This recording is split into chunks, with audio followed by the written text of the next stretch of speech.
So karon mag-prepare ta og balon for kids. This one, ang hotdog akong giuna og luto. I know this is not healthy food but dili masad permi magluto. So this is chicken, breaded chicken na vanilla flavor. Nalimutan ko sangan basta breaded ni siya na chicken na vanilla flavor.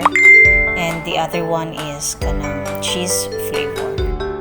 Zoe loves this one, but si Sophie dili kayo siya ganahan. And for this one, this is barbecue chicken na marinated.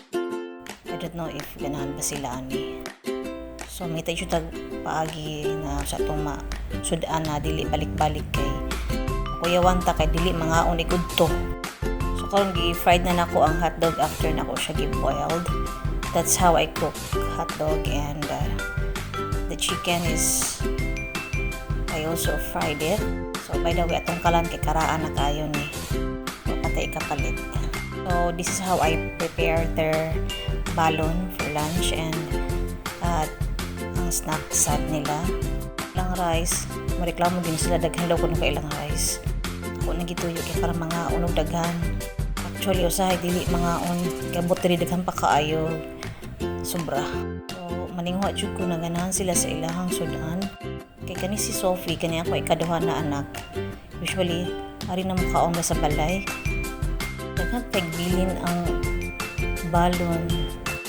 Kulbaan ka basi mapas mo in tawon na may tatag paagi. But really, nag-plan jud ko og kanang bento.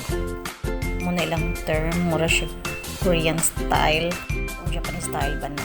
Mahal lang jud ang bento, no? And hadlok sa ko na mupalit ko ana tas di sila mangaon. So ako lang siyang giagad akong budget na at the same time akong gisiguro na mangaon jud sila. And for this one kay para na ni sa mga adult, no? Inon-onan. Mangaon bumuana guys.